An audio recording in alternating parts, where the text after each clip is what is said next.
qui est artiste et qui nous présente d'ailleurs plusieurs œuvres dans cette exposition. Rémi Barbe, on va rajouter un tabouret également pour accueillir Laura Topmakov. Donc Rémi Barbe, donc, je vais vous présenter tous les trois. Hop, voilà.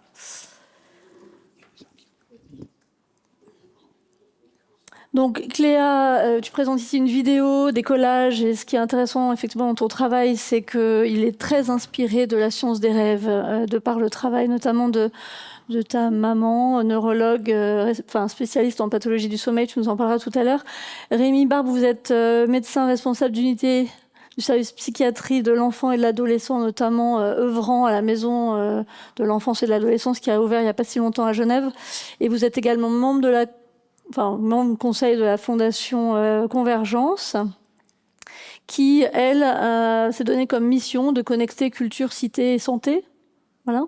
Et Laura Topmakov, entrepreneur culturelle, entrepreneur associative, avec plusieurs casquettes, mais aujourd'hui, en tout cas, c'est en tant que coprésidente de l'association Psychédélos que tu interviendras.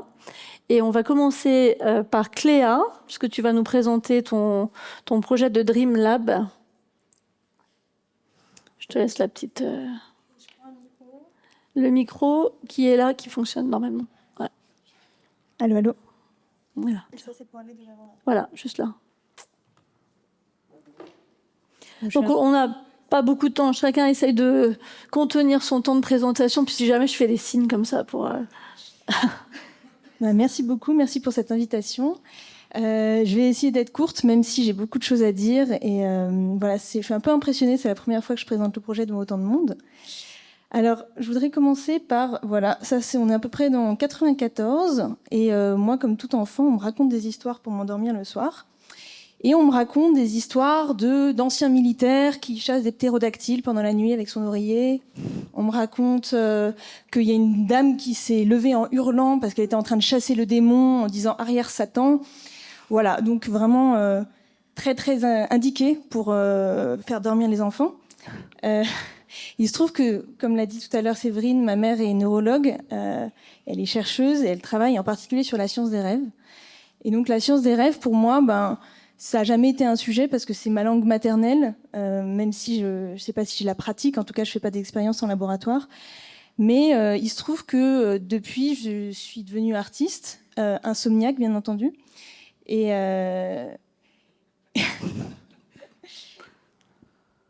pardon. Et donc, j'ai pas mal travaillé quand même sur la tension entre intimité et protocole. Et bon, ça vient peut-être de quelque part. Et donc, je reviens explorer cette filation avec ce projet de documentaire qui s'appelle Dream Lab, qui vient explorer un peu la quête de ma mère à la recherche de l'origine biologique des images de rêve, en tension entre la science et l'intimité, l'objectivité et la subjectivité, enfin tout ce que la science des rêves implique. Alors, pour commencer, en fait, j'ai commencé juste par interroger ma mère au boulot. Il y a une histoire de poulpe. Comment t'appelles ça ? De boîte de poulpe. Boîte de poulpe. Il y en a une qui a mangé une boîte de poulpe, c'est ça ? 5. 5 boîtes de poulpe. Oui, ça m'étonne pas. Faut que ce soit plutôt drôle ou plutôt... Parce que là, vous venez de voir, on a juste codé devant vous une MSA. C'est pas drôle, les MSA. Hein. C'est des gens qui... Il est jeune, il va mourir jeune, c'est triste, quoi. Je crois que si tu veux parler de rêve, tu veux parler plutôt de choses qui parlent à tout le monde, qui sont un peu plus gaies, j'imagine. Hein.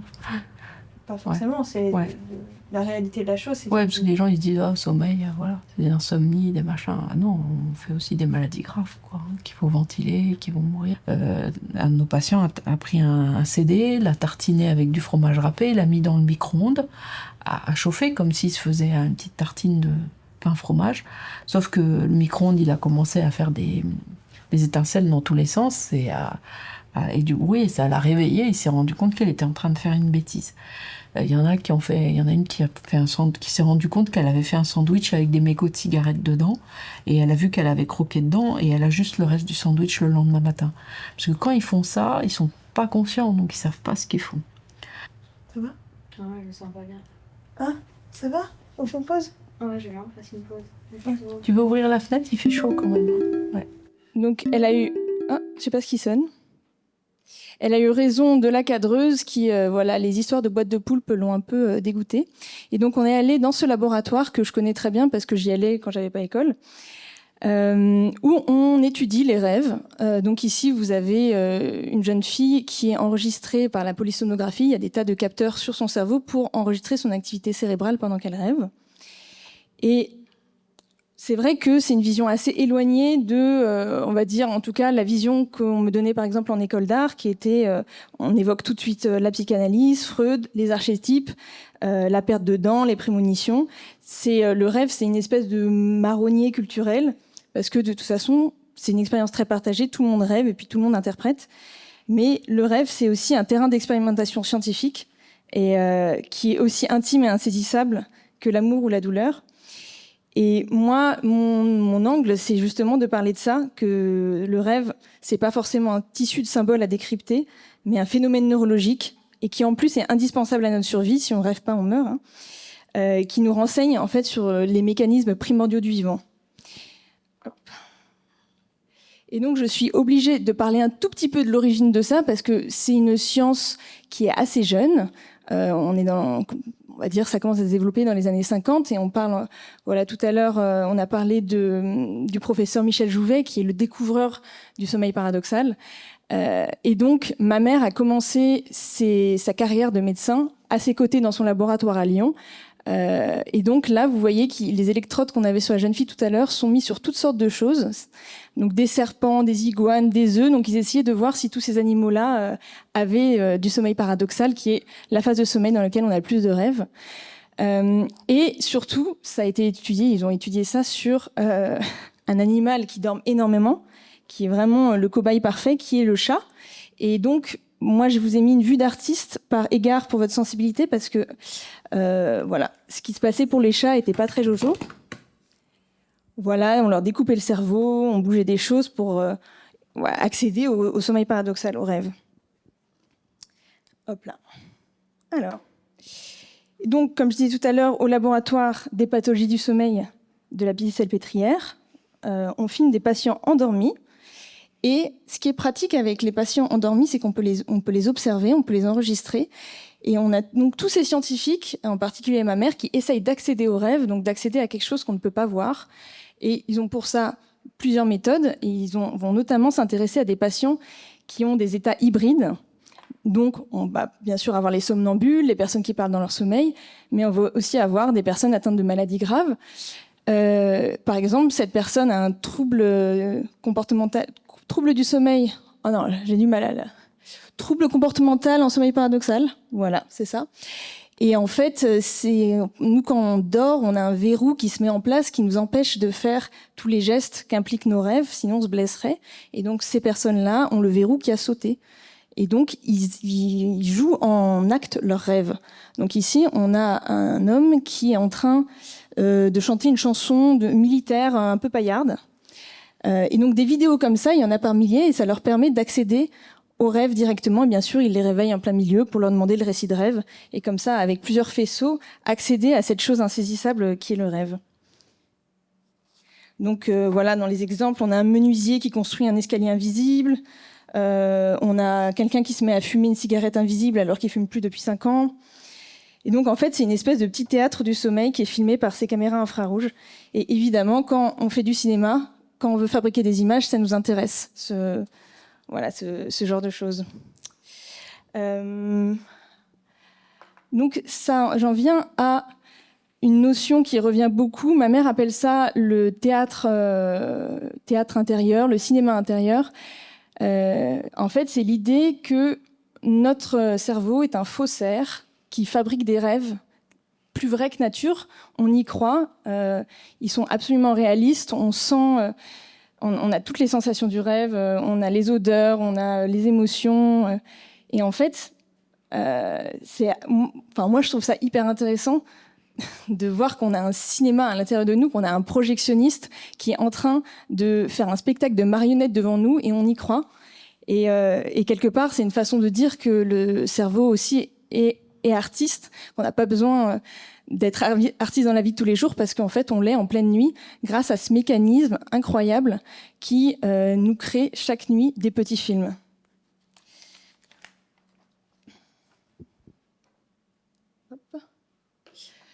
Alors, par exemple, ça, c'est des exemples de différents scénarios. Alors, ça, c'est une capture d'écran de l'ordinateur de ma mère, je vais y revenir. On a, voilà, comme ça, des petits récits de rêve. Par exemple, une patiente qui a des épines qui lui poussent sur le coude. Elle doit les enlever. Il y a une plante qui pousse sur ses 3 derniers doigts. On a quoi encore ? Voilà, d'autres récits de rêve qui sont de véritables cauchemars. Il y a un rêve récurrent d'une femme qui assassine sa famille dans une baignoire à coups de ballerine. Mais ce qui est intéressant avec ces scénarios, c'est que c'est pas ça qui fait un scénario de cinéma.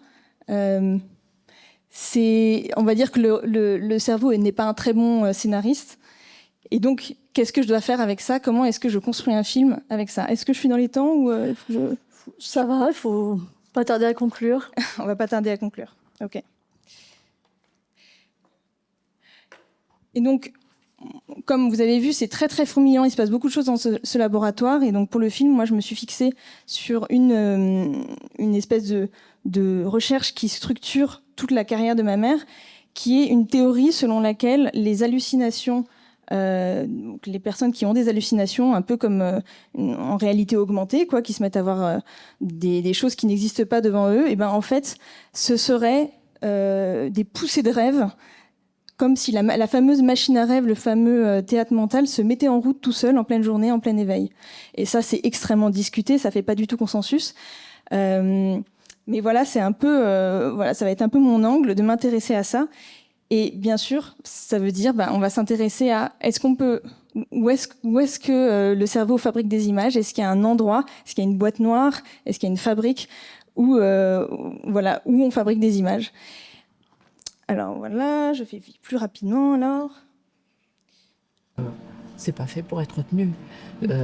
Notre mémoire est en train de travailler, mais pas dans le but qu'on se rappelle de tous nos rêves.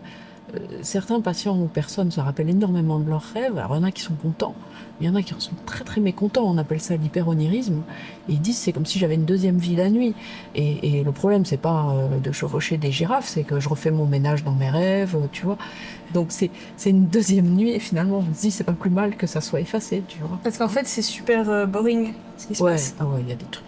La majorité des rêves sont ennuyeux. Hein. C'est vite boring des banques de rêves. Et on est tout content quand on voit un truc un peu bizarre, un peu original. Tu vois.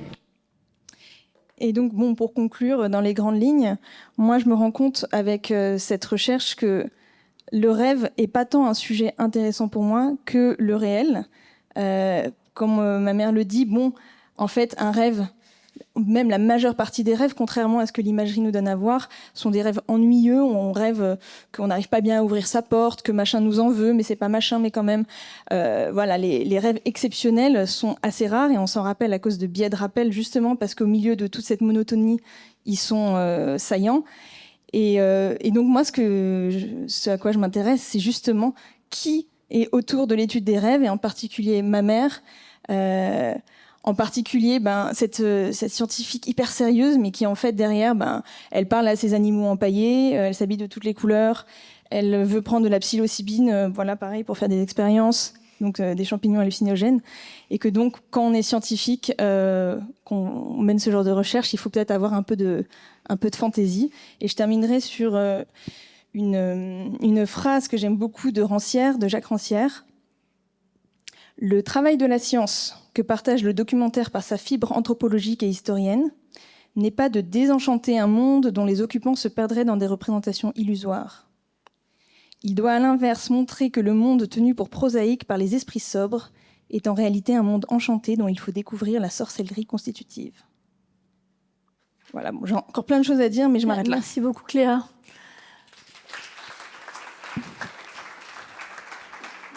Et alors ça va être intéressant, parce qu'effectivement, toi tu parles du travail et de sciences des rêves de ta maman, et puis donc on va donner la parole à Rémi.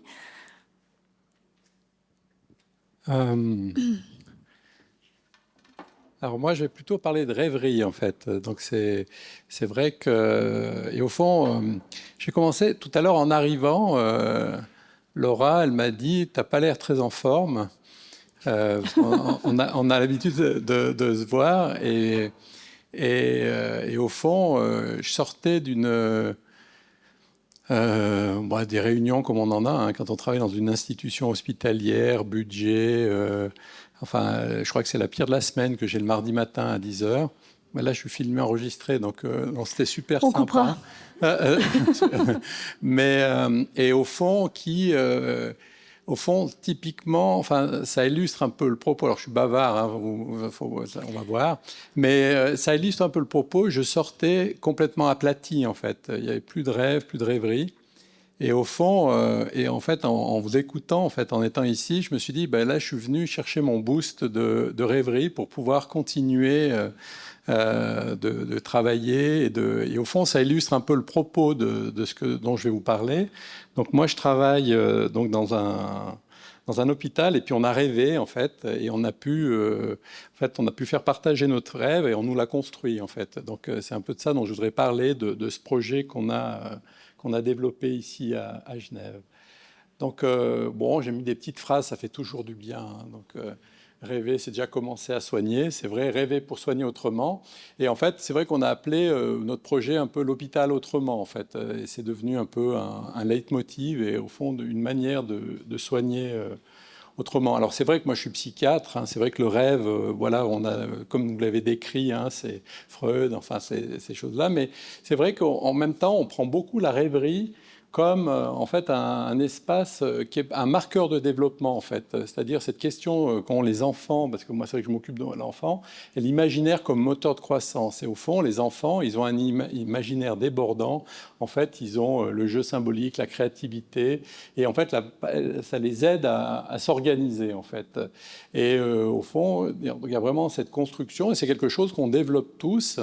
Et en fait, et donc il y a ces jeux de faire semblant où les enfants, des fois, ils se perdent un petit peu, et que, en fait, comme adultes, on se perd en fait. Rémi, n'oubliez pas de monter le micro comme ça. On se perd. Et donc, en fait, ce que je voulais rappeler avec ça, c'est que la rêverie et le rêve, c'est quelque chose qui est structurant, organisant, et qui, en fait, comme vous avez raconté tout à l'heure, ce qu'on vous lisait avant de vous endormir, les psys ils disent que c'est pour aider les enfants à contrôler les monstres, en fait, on les prépare en leur racontant toutes les histoires d'ogres. Mais donc, il y a vraiment ce travail, en fait, de remplir l'imaginaire des enfants, et qu'un des enjeux actuellement, c'est-à-dire qu'il y a une sorte d'accélération. Et puis c'est vrai que vous avez parlé tout à l'heure de pourquoi vous avez fait cette exposition. Et c'est vrai qu'on est dans un monde qui nous écrase un peu. Il y a une accélération et il y a quelque chose où on peut se poser la question de qu'est-ce qui est en train de nous arriver en fait, quand on scrolle, quand on se remplit d'images et qui en fait nous remplissent et nous laissent pas notre propre espace en fait. Et donc il y a cette accélération du monde contemporain entre vitesse imposée et perte du lien contemplatif. Et au fond, c'est quelque chose qui nous vraiment un monde saturé de vitesse avec une temporalité fragmentée, le multitâche, urgence constante. Enfin, c'est là où j'étais ce matin, hein, c'est-à-dire avant de venir ici. Et c'est vrai que ça a eu un impact. Enfin, physiquement, j'étais un peu écrasé. Et là, ça va un peu mieux. Vous m'avez soigné. Je vais pouvoir retourner. Et en fait, c'est ça le projet qu'on a. Au fond, c'est le projet d'ordonnance culturelle. Voilà, c'est de comment on peut faire différemment et comment il y a cette question. Et avec les hôpitaux, hein, quand on voit qu'ils sont des architectures très autoritaires. Enfin, il y a tout un ensemble, la maladie, le soigner les maladies, pas les personnes. Enfin, donc il y a cette question d'un besoin de ralentissement existentiel, et puis donc de comment on pourrait faire différemment. Alors voilà, bon, c'est bizarre parce que j'ai cherché une image où ça me donnait une image d'accélération et moi, elle me fait un peu rêver. Donc du coup, ça marche pas tellement parce qu'elle a pas ce côté au fond qui devrait montrer la vitesse, mais en même temps, du coup, ça m'a plu, je l'ai prise quand même. Donc ça écrase pas la rêverie, elle fait rêver quand même cette image. Et donc, au fond, est-ce qu'il y a un mouvement récent quand même parce qu'en fait, l'art, et bon, c'est une exposition comme ça, et la culture comme outil de rêverie, on le vit, mais au fond, quand on est dans un monde evidence-based comme moi dans lequel je suis, où la question des soins, on doit montrer que ce qu'on fait, c'est prouvé, c'est un peu compliqué. Et puis, c'est vrai que depuis quelques années, il y a, donc là, en bas, il y a les références. Il y a eu un rapport de l'OMS qui a été fait en 2019. Le Lancet, donc, qui est un des journaux de référence en médecine, qui vient de sortir un article, en fait, qui font une sorte de revue de tous les travaux qui montrent l'importance de l'art pour le bien-être et la santé. Et donc, nous, on a pu s'appuyer et réfléchir, en tout cas, on avait commencé avant, mais en tout cas, à réfléchir, c'est comment on peut utiliser l'art comme outil de soin, en fait, c'est-à-dire de comment on peut intégrer donc dans quelque chose qui nous fait du bien et réellement comme outil de soin. Et puis, donc, on a pensé, alors on a rêvé, hein, c'est-à-dire qu'on a pensé un hôpital autrement. On a visité différents endroits. Alors, il y avait des collègues à Marseille, Marcel Ruffo, qui avait développé, mais aussi à Paris, en fait, la question des soins culturels, en fait. Donc, on a une longue tradition d'art-thérapie, musique-thérapie. Mais là, ça allait un peu plus loin, c'est-à-dire de faire des choses, d'aller à des expositions, de faire venir des artistes dans les institutions, et au fond, avec l'idée que ça pourrait avoir un effet thérapeutique. Et donc, on a pensé cet hôpital, donc, qui a été... alors, ça fait une dizaine d'années, le moment où on a eu cette idée. On a réussi à convaincre une fondation. Donc, on avait visité... on avait ce projet de regrouper un hôpital, et puis on est allé visiter des endroits. Et puis, il y avait vraiment cette ouverture, justement, de la porosité, l'ouverture vers la cité, cette crainte de faire un lieu, finalement, stigmatisant et qui, en fait, écrase plutôt qu'ouvre. Et en fait, donc, il y a eu cette idée de faire un lieu ouvert avec le paradoxe, c'est qu'on a rajouté un étage. Et donc, l'idée, c'était que ça soit un lieu ouvert sur la ville. Et puis après, est venu dans un deuxième temps aussi, parce que ça, c'était la porosité. Puis après, il y avait la capillarité. Il fallait que ça monte dans les étages, de ne pas faire un centre culturel sous un hôpital, mais un endroit qui a une fonction aussi pour les collaborateurs, hein, pas simplement pour les patients. Et donc, au fond, et en fait, on a eu de la chance parce que les architectes qui n'étaient pas des architectes d'hôpitaux, aux États-Unis, il y a des gens spécialisés. En fait, nous, on a travaillé avec des architectes, on a passé des heures et des heures et des heures à travailler avec eux pour essayer de leur faire comprendre ce qu'on voulait. Et en fait, ils ont fait mieux que ce qu'on imaginait. Donc en fait, ils ont fait un lieu. Donc vous voyez là, c'est une photo d'une des fenêtres, un aperçu qu'on peut avoir. Il y a des parquets en bois, ce qui est difficile à imaginer dans un environnement d'hôpital avec l'hygiène, enfin que tout un ensemble de règles, des huisseries en bois, les fenêtres en bois, des ouvertures incroyables. Même au début, quand il a commencé à y avoir les ouvertures, j'ai eu un peu peur que ça soit trop grand pour les patients, qu'ils aient peur, qu'ils se sentent aspirés. On n'a pas eu de plainte de leur part par rapport à ça. Et puis, donc ça, c'est d'autres photos de l'intérieur. Donc, alors, on a une sculpture à droite, là, qui est un dragon qui est au cœur. Moi, j'aime bien dire que c'est le cœur de la maison. C'est au 4e, et c'est un endroit où on a l'ensemble de nos médiations.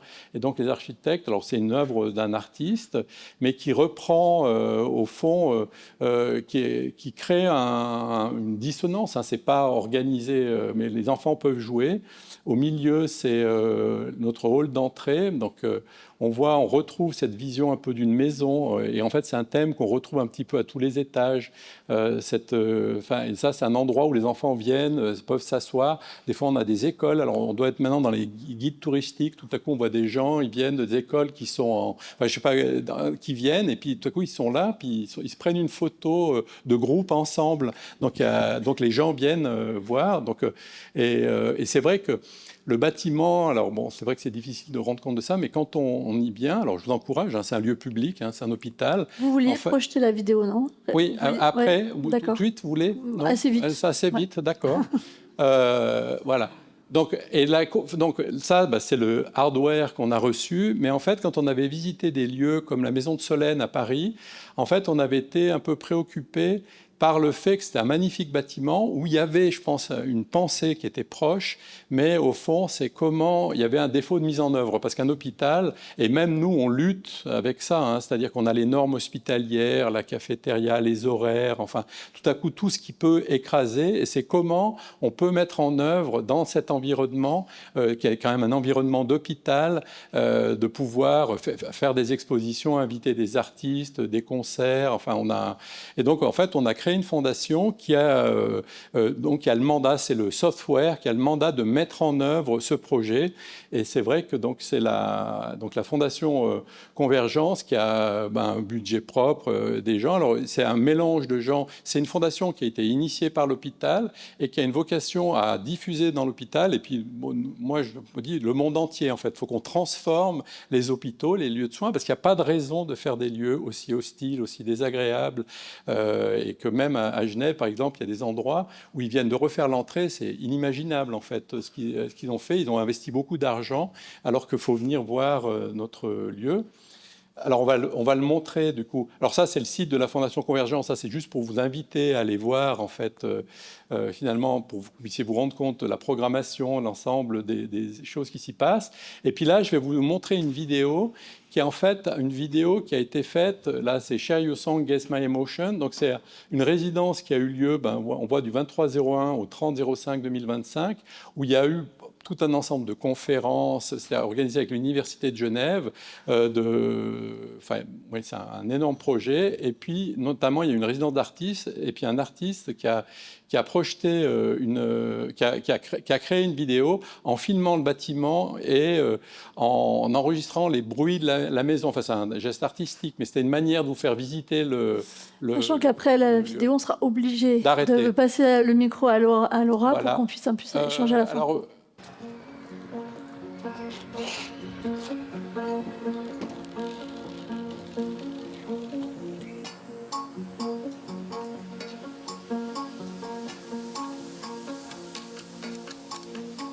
I will work it out in time. I will work it out. I will work it out in time. I will work it out. Wild horses on my own and deciding it is my house even now when I'm alone.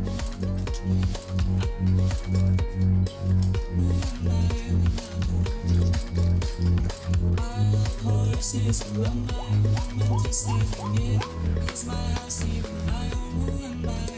Une des missions très importantes de consolidement du travail. I will work it out in time. Recréer quelqu'un.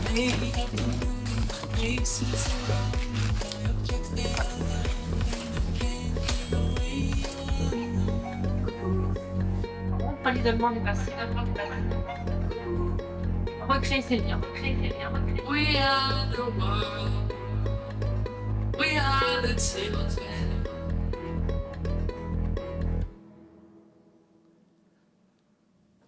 Donc dans les locaux, on a un studio radio, une salle de cinéma, une salle polyvalente où on peut faire des spectacles, des projections. Enfin, et on a tout un ensemble de choses qu'on n'a pas habituellement dans un hôpital. Et venez voir, en tout cas, et venez regarder le programme parce que la plupart des interventions sont ouvertes au public. Et donc, l'idée, c'est de rêver, c'est soigner le vivant, l'imaginaire comme acte de soin et de reliance, en fait. Et c'est vrai qu'on est vraiment dans cette idée de transformer. Et en fait, c'est vraiment important pour à la fois les patients, mais les collaborateurs, parce qu'en fait, il faut vraiment réenchanter les soins. Vous voyez, tout à l'heure, j'étais un peu écrasé. Et c'est vrai que du coup, on peut se dire, mais pourquoi je fais ça? Et il y a 40% des soignants qui se posent la question de pourquoi ils ne pourraient pas faire autre chose que de s'occuper de gens. Et donc, il y a quelque chose, cette idée où, en fait, il faut qu'on crée des espaces qui redonnent envie, qui réenchantent les soins pour, au fond, parce que s'il n'y a pas de soignants, il n'y a pas de soins aussi. Hein. Donc, c'est très important. Voilà. Merci Rémi.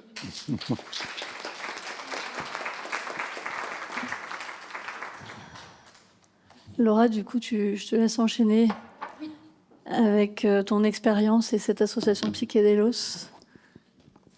Ok, oui. Bonjour à tous. Alors, je vais pas pouvoir ne pas faire de lien entre l'association Psychédélos et l'intelligence artificielle et je vais vous expliquer pourquoi. Alors, tout d'abord, par rapport à faire la passerelle un peu en 9 minutes, j'ai bien entendu, faire la passerelle de tout ça autour du rêve, de la santé et du trip, en fait, quelle est la passerelle qu'on peut faire là-dedans? Et puis, on va voir que finalement, lorsque vous êtes en en trip psychédélique, on est assez proche du rêve et de tout l'espace onirique et de tout ce qui s'y passe aussi. Alors, avant d'aller plus loin, je vais juste dire 2 mots de où je parle. Donc moi, j'ai une double casquette. Je travaille dans le domaine de l'intelligence artificielle depuis 9 ans.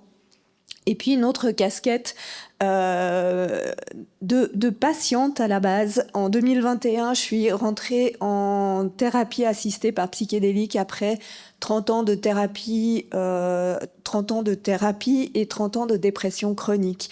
Donc je suis à peu près, on est quelques-uns à pouvoir dire haut et fort qu'on prend du LSD, qu'on prend de la psilocybine, qu'on prend du MDMA et que ça a un côté soignant parce qu'on a une autorisation de l'OFSP pour pouvoir le faire. Donc j'ai fait 2 ans et demi de thérapie que j'ai terminée en juin 2024. Voilà, comme ça vous savez de où je vous parle avec ça.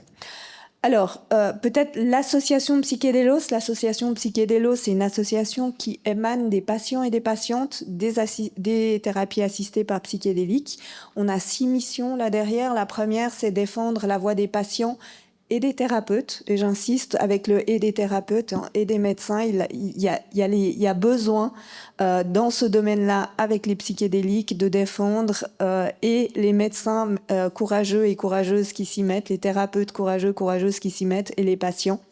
On a tout un espace d'information, de donner accès de façon éclairée à ces thérapies, de connecter les différents mondes qui s'y passent, la transdisciplinarité. C'est vrai qu'on a autant des anthropologues que des patients, que des artistes qui se rencontrent autour de ça, de faire de la recherche et de collaborer à des recherches, notamment des recherches appliquées. Alors, moi, ce que je voulais faire comme lien entre le rêve, la santé, c'est un premier lien, c'est que déjà, il y a 1001 facettes d'être en non-santé. Quand on dit on est en santé, je suis en bonne santé, il y a plusieurs facettes pour ne pas aller bien. Et puis, et une des choses qui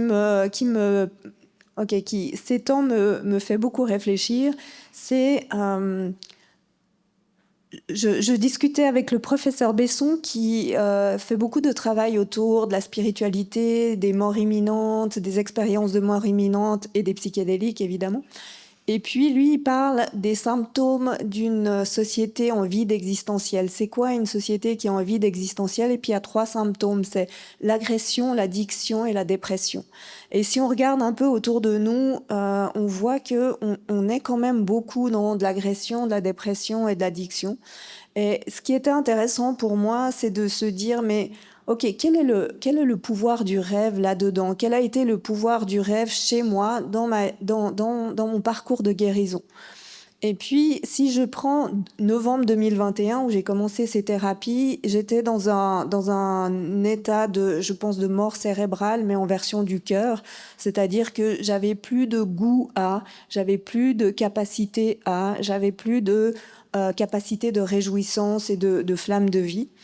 Et ce qu'on voit avec les psychédéliques qui est intéressant, c'est que tout d'un coup, ça vous reconnecte au niveau du cœur, mais surtout dans ce monde onirique qui est très proche du rêve. Et à travers ce monde onirique, dans les tripes de psychédéliques, quand vous prenez un psychédélique, vous prenez dans ces thérapies une très très forte dose, et vous êtes couché pendant 4 à 12 heures si vous êtes sous LSD, parce que vous pouvez pas faire grand-chose de plus avec ces doses-là, et tout d'un coup, vous êtes en train de recréer votre cosmologie interne. Et ce côté d'accès à ce monde onirique vous permet en fait de réparer certains points, voire de vous confronter aux cauchemars que vous vivez en boucle dans la réalité et d'aller chercher d'autres cauchemars dans votre vraie réalité qui vient tout d'un coup que vous aviez oublié.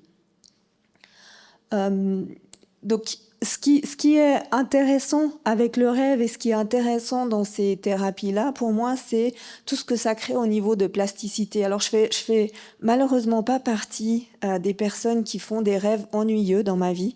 Je veux dire, je fais plutôt partie des gens qui se lèvent tous les matins à 5h40 en me disant « Waouh, je viens de me faire une nuit où j'ai attaqué un dragon, je me suis fait poursuivre, j'ai dû tuer 3 personnes, ensuite je suis allée encore faire ça et ça et ça. » Et je me lève le matin, j'ai l'impression d'avoir déjà une nuit derrière moi, une vie derrière moi. Mais en fait, toutes ces choses sont en train de travailler et on commence un peu à comprendre, pas bien, mais on peut à comprendre qu'est-ce qui est en train de se passer pendant ces rêves. Alors on a Jung, on a Freud, etc., qui ont leur explication, tout l'inconscient qui travaille pour nous donner des clés. Et ben les psychédéliques, c'est la même chose, sauf que l'inconscient, il est à terre, et puis en fait tout vient et tout remonte avec des choses assez claires. Le côté très intéressant des psychédéliques, alors les rêves peut-être le font moins, mais c'est ce restart.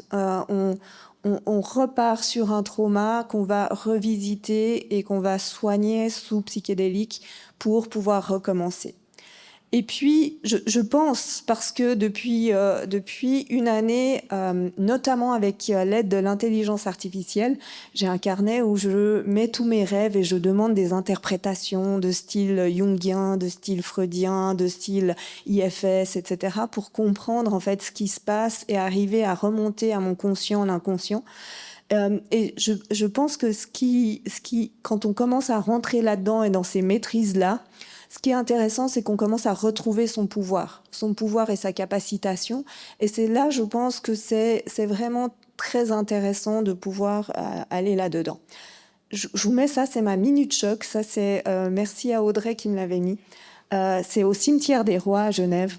Et je reviens avec le fait, c'est juste pour rappeler que lorsqu'on dit qu'on va pas bien, c'est vraiment quelque chose à prendre en considération. Voilà, je voulais juste vous laisser une minute avec ça.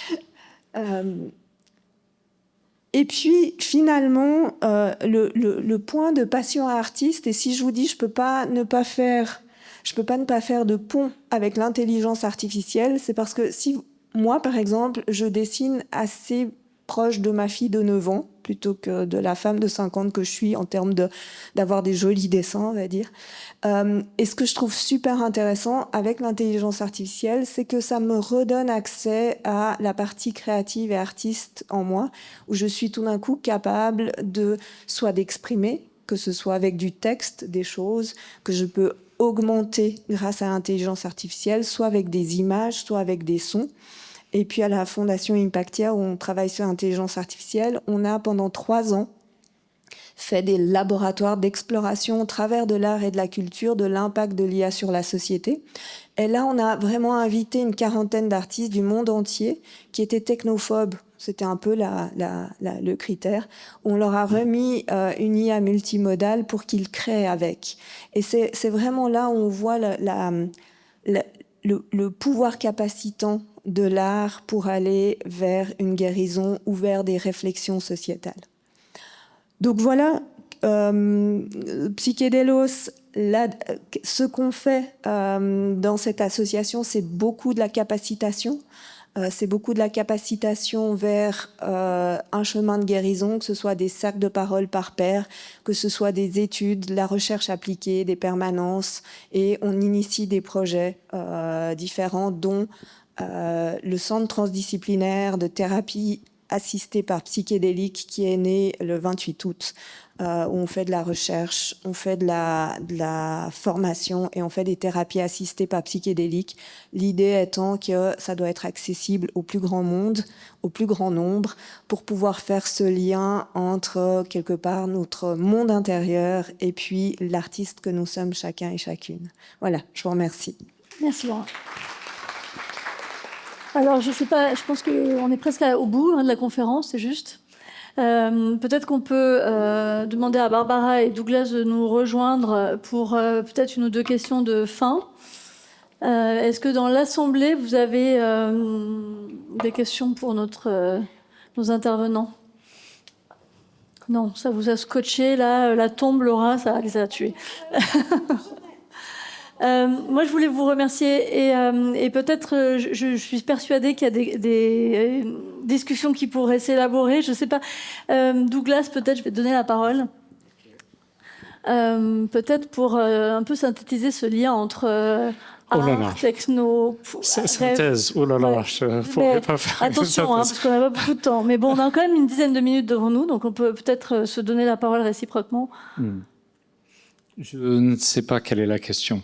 En fait, de toutes ces conversations, Oui. discussions et échanges qui ont été partagés, ce qui m'intéressait de voir, de ton point de vue de chercheur aussi, et puis Oui. d'un point de vue historique, puisque tu nous as un peu retranscrit là Très rapide. en time, voilà. Aujourd'hui, si on parle de prospective et de projection, on Oui. parle de santé, on parle du pouvoir du rôle finalement des artistes comme thérapeutes Oui. dans cette accessibilité au rêve. Bah, ça me parle beaucoup. Et moi, de parce qu'en toutes fait, ces on n'a autres pas trop dit, choses mais qui- effectivement, ces explorations sous psychédéliques, en Suisse, on a la possibilité de le faire, ce qui n'est pas le cas dans tous les pays. Je Et savais pas. c'est Bonne nouvelle. La Suisse a été jusqu'à l'année dernière le seul pays au monde qui autorisait c'est ça. d'être soigné par psychédéliques. Et puis maintenant, il y a l'Australie depuis l'année dernière, deux endroits au Mexique. Oui.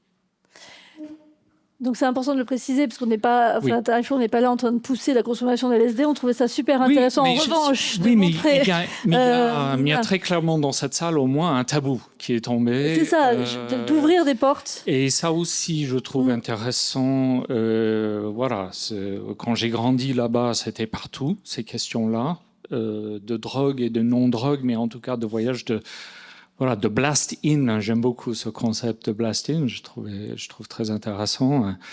Mais même cet été, j'ai rencontré un peu les deux pôles de cette communauté en Californie. Aussi un peu des gens de l'Oregon, parce que l'Oregon va très très vite vers la légalisation. C'est déjà voté par les citoyens, citoyennes. Maintenant, c'est la mise en place de cette loi permettant des psychédéliques, des champignons à être utilisés dans des contextes plus ou moins contrôlés, ou accompagnés, disons. Et je trouve tout ça très encourageant parce que je pense que c'est des choses qui, en tout cas, moi, je crois beaucoup à ces méthodes-là, même si je pratique peu dans ma vie. Ce qui était intéressant aussi, c'était le fait qu'on arrivait à générer des états de conscience sans substance. C'est un peu le cas de la Dream Machine. Oui, Et mais puis de aussi ces cette travaux. question de l'IA, c'est là où c'est comme beaucoup d'outils. Il y a un côté dangereux, mais aussi intéressant.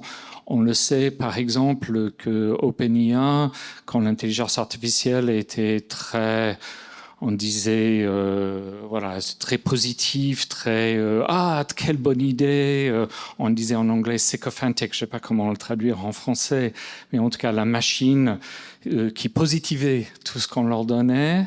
Des gens disaient quelle machine horrible, alors qu'un tiers des usagers et usagères avaient pour la première fois une sorte de chose qui leur parlait bien, et les gens se sentaient bien pour la première fois, et qu'il y a quelque chose de très dangereux, mais aussi qui révèle beaucoup de choses sur la société dans laquelle on est. Donc je crois qu'il y a effectivement un terrain d'exploration, à la fois dans les questions de la psychédélique et aussi de l'IA, qu'on le veuille ou pas, qu'on soit pour ou contre, ça va se faire. De toute façon, l'humanité va vers ça. Donc si on parle de l'avenir, je pense que de toute façon, les IA, on va à fond parce qu'il y a un projet qui n'est pas seulement cette question de rentabilité. On entend tout le temps parler de, on va être plus rentable avec des machines. Moi, j'y crois pas. Je pense qu'on va être plutôt dépendant je pense qu'on va faire tourner ces machines, on va être un peu les assistants des machines de plus en plus. Mais je pense qu'il y a un aspect d'exploration avec les IA qui rejoint ce projet, disons, des années 60, des blast-in. Voilà, moi, ça m'intéresse d'avoir le propos de Barbara et Cléa, parce que quand on est artiste et qu'on compose et qu'on crée de la matière, comment on réagit à cette idée que l'intelligence artificielle, tout d'un coup, devienne son assistant d'intelligence artificielle, et comment l'art ou la création peut tout simplement nous reconnecter à l'humain ou au vivant sans passer par la technologie. Qui veut prendre le micro ? En fait, ça rejoint un peu ce qui vient d'être dit, c'est-à-dire c'est un outil comme un autre, c'est-à-dire qu'on prenne un pinceau, une guitare, un micro pour chanter ou l'intelligence artificielle, en fait, pour moi, effectivement, ça nourrit la création, mais ça la détermine pas spécialement, enfin, à moins de faire de ça que son outil. Mais c'est un peu ce que tu disais aussi tout à l'heure sur parfois on n'a pas l'occasion de faire un trait qui nous intéresse ou qu'on trouve saillant. On le fait faire à une machine. Moi, ça m'a intéressé, par exemple, au début de travailler avec les IA de générateurs de musique, mais en ayant pas mal discuté avec des amis DJ qui faisaient ça aussi. En fait, ce qui nous intéressait de ce que fournissait la machine, c'était ses erreurs, et c'était absolument pas ce qui était censé être quelque chose d'un peu parfait ou formaté. Donc, plus la machine était nourrie de chansons un peu formatées, et plus on lui donnait des prompts en fait qui étaient destinés à en faire un produit à vendre immédiatement, moins c'était intéressant. En fait, ce qui était troublant pour les musiciens, et d'ailleurs on a tous abandonné certaines applis qui sont maintenant utilisées qui vont être utilisées par Universal, par exemple, qui a décrété qu'elle allait servir d'une IA pour générer un certain nombre de musiques, ce qui posait problème de droit d'auteur évidemment fou, et qui met toutes les musiciens un peu en effervescence en ce moment sur cette idée que les industries vont créer à partir directement de l'intelligence artificielle sans plus passer par l'humain. C'est une des dérives possibles, effectivement. Mais en tout cas, nous, en tant qu'artistes, s'amuser avec des outils pour en tirer des choses qui nous intéressent, et ce sera toujours notre vision de ce que la machine est capable de faire ou pas, ou de ce qu'elle produit qui nous rend plus sensibles. Et en fait, moi, c'est ça le vrai truc, c'est que voilà, c'est la façon dont on se sert des outils et la façon dont on va aussi mettre en œuvre les conditions pour pas que ça vienne effacer notre geste créatif. Ouais, le geste créatif ou notre individualité, enfin, ou en tout cas notre sensibilité, voilà, plutôt. Et donc, pour revenir à la Dream Machine, pour moi, c'est des outils d'ouverture, tous les outils qui nous permettent de sentir et voir et penser différemment, surtout. Moi, j'ai pas une position hyper claire sur les intelligences artificielles. J'essaie de moins l'utiliser possible, parce que c'est vrai que dans le champ des arts plastiques, on remarque que les IA génératives sont entraînées sur des travaux de gens qui sont sous droit d'auteur, et c'est un vrai problème. Moi, j'ai des gens autour de moi qui me disent qu'ils ont des contrats qui sont perdus parce que maintenant l'entreprise va faire appel à une IA qui, soi-disant, sera plus rapide, plus efficace et pas cher, et en s'entraînant en plus sur les données de la personne en question. Donc ça, c'est clair que c'est très flippant. Voilà, la question, c'est où vont les données qu'on donne à l'IA, et sinon, éventuellement, ça pourrait être un outil en local, par exemple. Moi, ça m'intéresserait beaucoup de l'utiliser, d'avoir ma propre IA que j'entraînerais avec mes données, mais sans les distribuer à tout un chacun. Ça me fait penser à Chimère, ça, non, Laura? Parce que tu peux peut-être en parler en 2 mots. Chimère, oui, ouais. Oui, alors Chimère, c'est une communauté où un des objectifs a été de décoloniser l'art, en fait, de désoccidentaliser l'art, et de la nourrir avec des données d'artistes qui choisissent de mettre dedans et qui l'utilisent. Alors aujourd'hui, clairement, le piège, l'open source est pas accessible parce qu'il serait trop cher si on voulait faire ce qu'on a comme modèle aujourd'hui d'IA qui marche, en fait. Et ce serait des budgets monstrueux, et il y a tout un défi. Mais pour moi, le défi, pour revenir peut-être au thème même, c'est que créer, ça fait du bien. Et ça a vraiment un aspect de pouvoir rentrer dans ses propres rêves ou ses propres cauchemars et pouvoir les expérimenter, pouvoir les mettre, fait du bien. L'IA, elle peut aider à amplifier ça. Et je dis bien, elle peut aider à nous amplifier, mais avec tous les défis aujourd'hui que ça nous pose, parce que ces IA qui marchent, en fait, c'est celles qui font partie des Go Mafia, donc des Google, OpenAI, Microsoft, etc., et dont l'objectif est vraiment de faire la conquête de notre cerveau pour nous comprendre suffisamment pour qu'on puisse nous diriger vers là où on veut. C'est-à-dire, ok, vous voulez avoir un peu de bien-être avec ce signal-là dans votre cerveau et cette sensation-là, vous allez être exactement là où on veut. Et c'est plutôt ça aujourd'hui le défi. Et comment avec ces technologies, on peut rester dans notre pouvoir de rêver en s'aidant, en s'amplifiant de ces technologies et en pouvant retrouver sa créativité. Moi, il me semble que c'est là le défi. Et je peux pas juste ne pas réagir. L'IA, c'est pas juste un outil. C'est un outil qui simule l'empathie, qui est créatif dans ce on lui donne quelque chose et il fait quelque chose de nouveau et qui est agentif. Agentif, ça veut dire qu'il est capable de réagir dans un flux sans que vous agissiez dedans. On n'a pas été, en tant qu'humanité, habitué à travailler avec une entité non humaine qui simule l'empathie. Et ça, c'est super important parce qu'elle nous amène là où elle veut. Ouais, moi quand tu dis oui, c'est un outil technologique hyper avancé, c'est ça que je voulais dire, c'est-à-dire et effectivement, pour moi, il y a ce truc aussi que ça crame aussi les ressources de la planète par ailleurs. Et que en fait, c'est pas que il coûte très cher cet outil et il est beaucoup plus pernicieux effectivement que. Mais voilà, on est avec la bête. Enfin, je veux dire, il y a d'une certaine manière, on est avec la bête. C'est une belle phrase. Ouais, on est obligé de vivre avec ça. Je pense que c'est notre vie contemporaine, c'est on est avec cette bête. Ouais, on est avec la bête. Oui, c'est un outil, mais aucun outil n'est qu'un outil. Je pense que c'est ça la formule que j'utilise. Voilà. Et Rémi, vous vouliez ajouter quelque chose? Oui, je suis un petit peu embêté que ça tourne sur un débat sur l'IA. Oui, c'est vrai qu'on a un peu dévié là, effectivement. Et même les psychédéliques, au fond, parce que ce qui est à notre portée, c'est le rêve d'avenir dans une expo comme ici, qui est à la portée de tout le monde, sans substance et sans intelligence artificielle. Et au fond, moi, en tout cas, c'est ça que j'ai envie de dire. Enfin, c'est-à-dire que, en fait, l'autre chose qu'on peut faire, c'est faire attention justement à pas s'accélérer.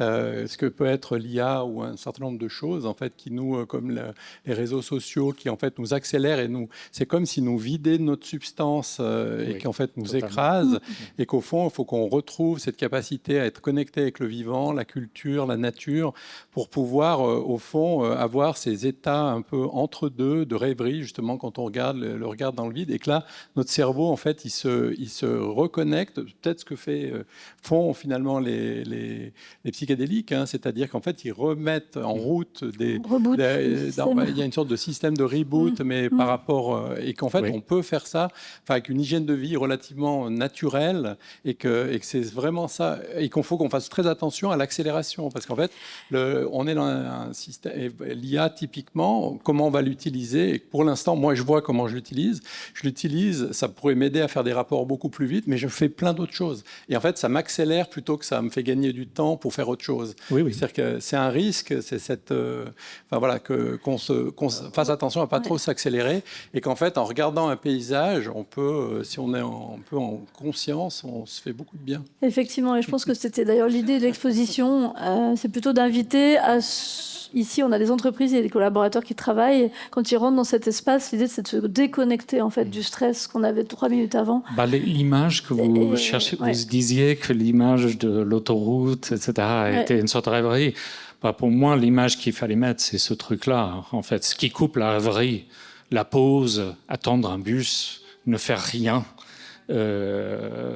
attendre quelqu'un, tout simplement attendre quelqu'un, faire la vaisselle. Cet objet-là nous coupe beaucoup de ça. On n'avait pas besoin de l'IA pour cette irruption dans notre rêverie qui est absolument essentielle. Et c'est là où effectivement le rôle des artistes, et qui d'ailleurs travaillent sans technologie pour beaucoup, pas forcément, est important. Voilà. C'est pour ça qu'on a essayé dans cette exposition d'avoir plusieurs médiums qui sont utilisés, qui ne sont pas forcément tous connectés aux nouvelles technologies.